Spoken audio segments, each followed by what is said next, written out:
Hello. Hello. जी। राष्ट्रीय अध्यक्ष जी प्रणाम। जी प्रणाम। मैं मुंबई से बोल रहा हूँ साहब। जी कौन साहब बोल रहे हैं? मैं लालू यादव मुंबई से आपका समर्थक हूँ। जी बहुत बहुत धन्यवाद लालू जी। कहाँ के रहने वाले आपने हैं वैसे? मैं भदोही के रहने वाले हैं सर। चलिए मैं भी जौनपुर का हूँ। अरे मैं जानता हूँ सर, आपको विधिवत जानते हैं खूब अच्छे ढंग से सर। अच्छा। जी। हाँ, और हमारे क्षेत्र के पारसनाथ मौर्य थे।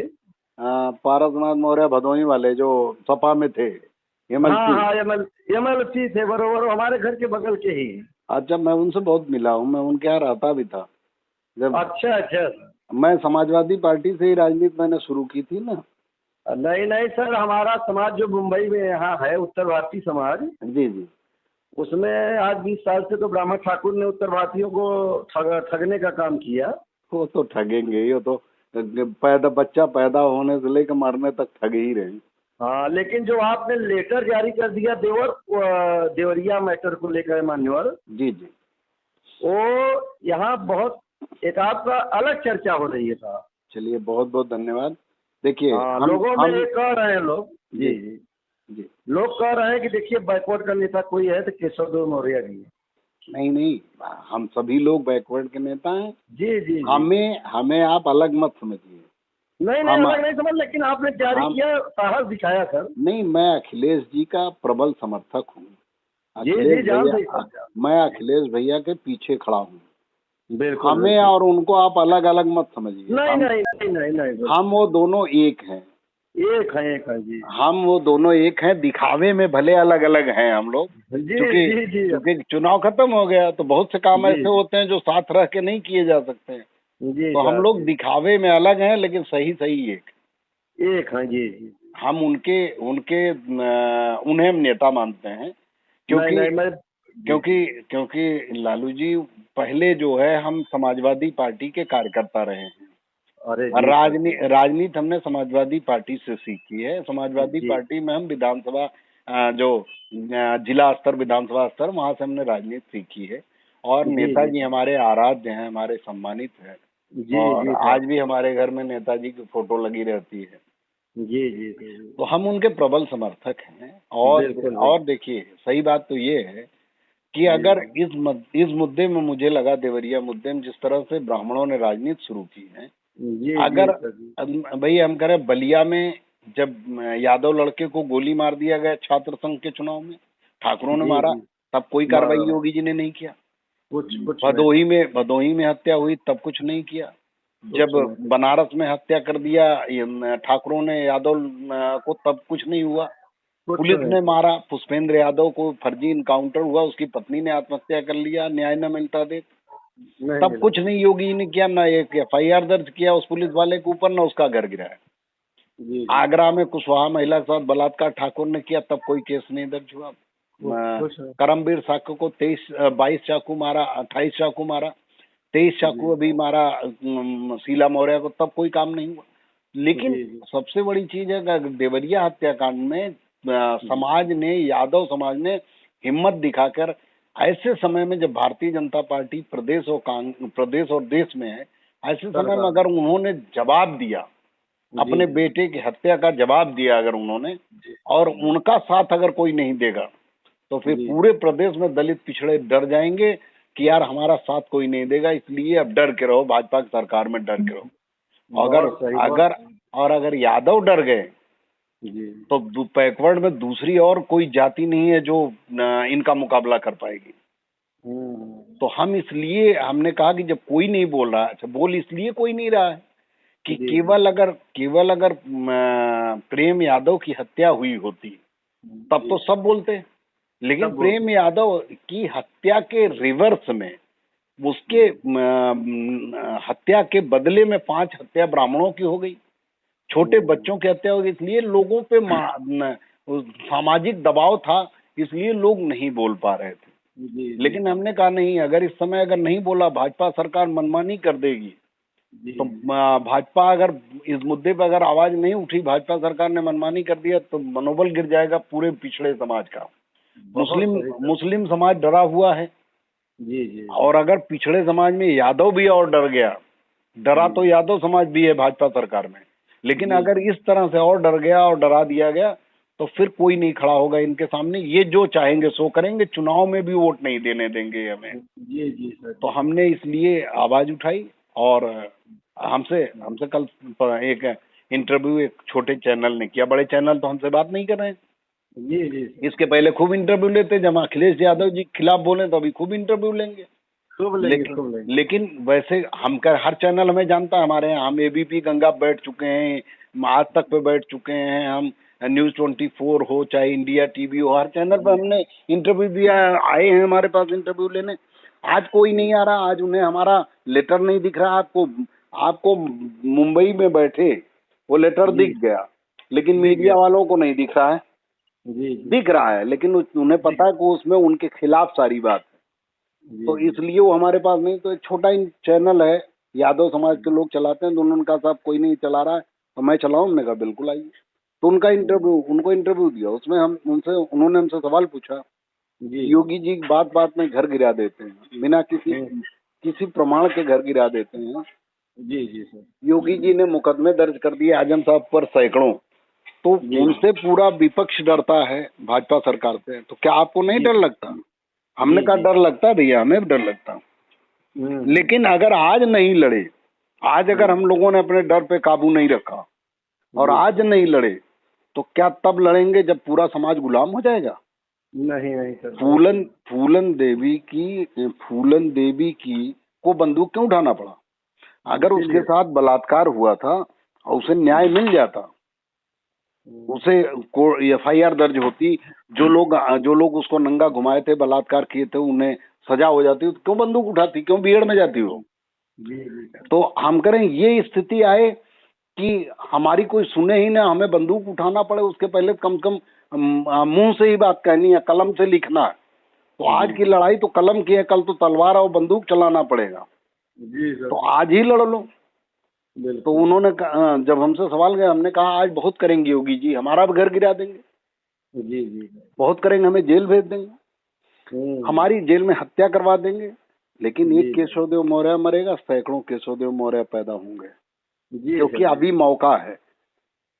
लेकिन अगर हमारा समाज अशिक्षित हो गया, जिस तरह से बीजेपी कर रही है, दलित पिछड़ों को अशिक्षित करने का प्रयास कर रही है, नौकरी से निकालने का प्रयास कर रही है, दबाना चाहती है, जिस तरह अगर यही होता रहा और हम दब गए, अन्याय अत्याचार के घुटने टेक दिए समाज ने, तो फिर हम कौन सी नेतागिरी करेंगे, कैसे इनको चार्ज करेंगे?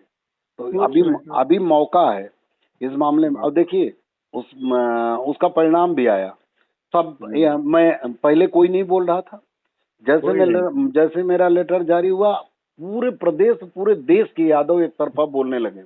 और कल जो है ट्रेंड किया है तीसरे नंबर पे, कि पूरे देश में ट्रेंड था, ट्विटर पे ट्रेंड हुआ है। बहुत बड़ी बात है, जो सबसे ज्वलंत मुद्दा होता है वो ट्विटर पे ट्रेंड करता है। तीसरे नंबर सबसे बड़ा ट्रेंड हुआ, प्रेम यादव को न्याय दो। ये पूरे देश में आवाज उठी है, और इसी का परिणाम है कि मकान जहां भी आज तक गिरे हैं, आपने अगर ध्यान से देखा हो मकान डिमोलिश करते हुए योगी जी को, तो वो किसी को नोटिस नहीं देते। घटना आज हुई, कल गिरा दिया। लेकिन यहाँ भी वही हुआ, 2 तारीख की घटना, 3 तारीख को नाप हो गई, 4 को बुलडोजर पहुंच गया। लेकिन हमारे लेटर के बाद उन्होंने ये बात समझने चाहिए कि अगर एक वर्ग और जुड़ गया, अब तक तो यादव था, अब एक वर्ग और मौर्य भी जुड़ रहा है पूरे प्रदेश में, साक्य सैनिक कुशवाहा मौर्य, तो कहीं ऐसा ना हो कि मामला बिगड़ जाए। तो उन्होंने उसे विचार के लिए रोक लिया। 4 को छोड़ दिया, 5 को छोड़ दिया, 6 छोड़ दिया, 6 को नोटिस दिया। भाई कुछ तो ब्राह्मणों को भी खुश करना है उन्हें। 6 को नोटिस दिया, 7 को जवाब देने के लिए टाइम लिया, 7 को इन्होंने जवाब दिया है। अब 9 को तहसीलदार आएंगे, तो 9 तक तो सुरक्षित हो गया घर, सुरक्षित हो गया। तो इससे ये कह सकते हैं, हो सकता है पतली गली पकड़ के निकल रहे हो, रास्ता बना रहे हो। भाई आज तक तो नहीं कभी नोटिस दिया गया, कभी टाइम नहीं दिया गया, जिसका चाहे गिरा दिया। आज क्यों नोटिस बात हो रही है? आज कहीं न कहीं उन्हें घबराहट है कि पूरे पिछड़े जाग जाएंगे तो समस्या पैदा होगी, उनकी संख्या इतनी नहीं वो राजा बन जाए। वो ठीक है कि हम हिंदू के नाम पर, मुसलमान के नाम पर, पाकिस्तान के नाम पर इस नाम पर वो हम दलित पिछड़ों को गुमराह करके वोट ले लेते हैं। जी मीडिया जी उनकी है, जुडिशरी उनकी है, सीबीआई जी उनकी है, इनकम टैक्स उनका है, बेइज्जत करके वोट ले लेते हैं। जी लेकिन सर लेकिन कुछ लोग भी ऐसे भी हैं जो समझदार हैं, तो जी जी उन्हें जागना पड़ेगा, उन्हें बात करनी पड़ेगी, नहीं तो हम उस जमाने में पहुंच जाएंगे जब हमें पढ़ने लिखने का अधिकार नहीं था। यही लोग थे बहुत जिन्होंने सर पढ़ने लिखने का अधिकार नहीं दिया था। जी जी ये जी वही लोग हैं जिन्होंने दलित पिछड़ों का स्तन ढकने का अधिकार नहीं दिया था। हम्म, ये वही लोग हैं भैया लालू जी, ये जी वही जी लोग जी हैं सर जिन्होंने दलितों के पिछवाड़े झाड़ू बांध कर घुमाया। वाह वाह वाह ये वही लोग हैं, वो अलग लोग नहीं। और इनकी जी, मानसिकता आज भी वही है। वही है आप इनको स्वर्ग जाने के नाम पर पूजा करा के इन्हें 10,000 रुपया भी दीजिए और जी ये जी आपका अच्छा कपड़ा अच्छा घर भी नहीं देख पाते। नहीं ये देख तो पाते सर नहीं देख ये तो आपकी गलती है, नहीं इन्हें आप मोटा करते हैं। मैं तो इनका बहुत पुराना विरोधी हूँ। मेरे यहाँ जी 25 जी साल से कोई ब्राह्मण घर में शादी से लेके क्रियाक्रम में कभी नहीं आया। चाहे जी कोई सर मर जाए, चाहे हमारे यहाँ कोई जी जाए, जी हमारा पौत्र पैदा हुआ, पोता, हम्म, उसे भी उसका मुंडन संस्कार हमने खुद ही ट्रिमर लगा के मुंडन कर दिया। जी जी क्या जरूरत है संस्कृत का भाई? कुछ हम कहे हनुमान जी, भगवान राम, भगवान कृष्ण तभी खुश होंगे जब संस्कृत सुनेंगे। जी सर नहीं उन्हें अंग्रेजी नहीं आती क्या? जाती है सर हमारा वेद कहता है कि 4 वर्ण होंगे, ब्राह्मण क्षत्रिय वैश्य शूद्र, और ये जी जी कर्म के आधार पर होंगे। और इन्होंने जाति के आधार पर बन, तिवारी जी, मिश्रा जी, दुबे जी, जी चाहे अनपढ़ हो, चाहे दारू पिए, वो पंडित जी हैं। और पंडित जी हैं यादव का बेटा चाहे प्रोफेसर हो जाए, पाल का बेटा, प्रजापति का बेटा, नाई का बेटा, वाल्मीकि का बेटा, जाटव का बेटा, साक्य सैनी कुशवाहा मौर्य का बेटा, अगर ये प्रोफेसर भी हो जाए जी तो भी वो जो है शूद्र का शूद्र ही रहेगा।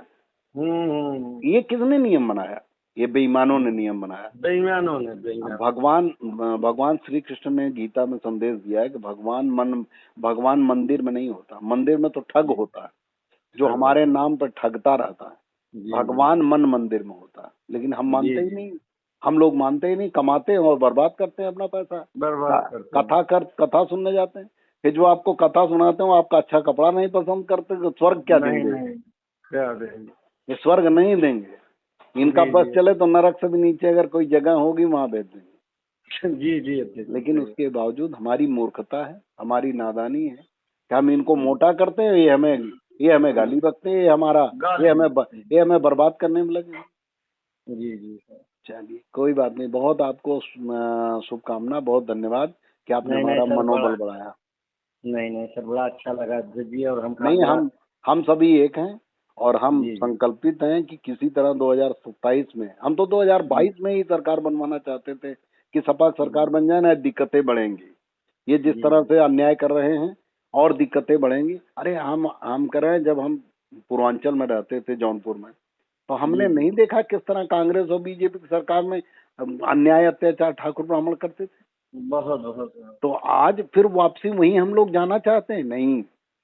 नेताजी ने और कांशीराम साहब ने किसी तरह मौका पाके एक पार्टी बनाई थी, उसे हमें बर्बाद नहीं करना चाहिए, उसे मजबूत करना चाहिए। नहीं नहीं बिल्कुल हमें तो अगर ये कोई कह देगा कि आप अलग पार्टी क्यों बनाए हो, तो हम तो इसलिए बनाए कि जब सपा की सरकार आती है तो यादव भी थोड़ा अन्याय करने लगता है जी जी दूसरी जातियों पे। तो जी ऐसे जी समय में इन्हें रोकने के लिए, निरंकुश न होने पाए और अपने भी समाज का हक अधिकार दिलाने के लिए हमने पार्टी बनाई। हम तो इसलिए केवल पार्टी चलाते हैं जी जी कि जैसे एक परिवार में 10 भाई हों, हम्म, 10 भाई जो है हिस्से के लिए, अपने पिताजी के हिस्से के लिए लड़ते हैं, लेकिन जब हम्म, बाहरी से लड़ाई होती है सब लाठी लेके आते हैं। आते तो हैं हम जी जी अपने में लड़ाई, जैसे सपा की सरकार, बसपा की सरकार, हम अपने हिस्से के लिए लड़ेंगे। जी जी लेकिन जब बाहरी से लड़ाई माने भाजपा कांग्रेस से होगी, ये मनुवादियों से लड़ाई होगी, तो हम सपा बसपा के साथ। हमें बिल्कुल सर बहुत हमें विलय करना भी पड़ेगा। अभी अगर अखिलेश जी कह दें कि आप पार्टी मत चलाइए, हमारी पार्टी में आइए, अगर आपको सबको एकजुट करके सरकार बनाना ही है तो पार्टी क्यों हम्म, अलग, झंडा क्यों अलग, हम पार्टी भी बंद कर देंगे। हमें कोई पार्टी चलाने का शौक नहीं। जी हमें जी तो शौक इस बात का है दलित पिछड़ों की सत्ता बनी, जी ये जी ताकत में रहे, इनके साथ कोई अन्याय न करे। बिल्कुल सर चलिए बहुत बहुत धन्यवाद। नहीं, बहुत अच्छा लगा सर। हम लखनऊ आएंगे, भेंट करेंगे साहब आपसे। ठीक है, बहुत बहुत धन्यवाद। हाँ, और मुंबई अगर आप आइए तो मुझे याद करना सर। मैं तो कभी मुंबई गया ही नहीं। अरे बाप रे, श्याम रोजा आते होंगे, क्योंकि जौनपुर के काफी लोग हैं, 80% नहीं, सर। मैं कभी गया, देखिए मैं उस तरह का नेता नहीं हूँ कि मुंबई जाऊं, जी लोगों से चंदा बटोरूं, ये काम करूं, जी वो काम। जी मैं वो सब करता नहीं। मैंने 14 साल जी। से पार्टी बनाई, उसके पहले सामाजिक जीवन में रहा। लेकिन मैं कभी हम्म, जो है, मैं करीब 10-15 साल सपा बसपा में राजनीति किया मैंने। मैं कभी नहीं गया। अब आपको आश्चर्य होगा कि मैं जी। कभी मुंबई गया ही नहीं। अरे बाप रे। मैंने देखा ही नहीं मुंबई कैसा। नहीं, हम दिखाएंगे सर। हम तो हैं बहुत छोटे नॉर्मल आदमी। जिला पंचायत भी मैं लड़ा था सर। जी जी। हाँ, 3200 वोट पाया था साहब। थोड़ा वोट से गड़बड़ हो गया। अगली बार हमसे मिल लीजिएगा, हम जिताएंगे। अच्छा, धन्यवाद धन्यवाद हाँ, सर। नहीं, उधर हमारे मौर्य लोग हैं ना। नहीं, और हाँ हाँ, और, है। और उधर हमने काम भी किया भदोही में पहले। अब उसे अच्छा। जब आप लड़ने को होंगे तो और तैयारी करवा देंगे, जिता देंगे आप। नहीं नहीं, करेंगे सर। और एक बार मेरी तहे दिल की इच्छा है कि आप जैसे शुभचिंतक को हम एक बार अपने क्षेत्र में आपका सम्मान करेंगे। बिल्कुल, जब जब आप कहेंगे हम आएंगे। हाँ हाँ, हम एक बार आपको बुलाएंगे। जब आप लोग मुंबई बुलाएंगे तो हम मुंबई देखेंगे। जी जी, नहीं बुलाएंगे बुलाएंगे। ठीक है, बहुत बहुत धन्यवाद। ठीक, ठीक धन्यवाद है, सर। प्रणाम।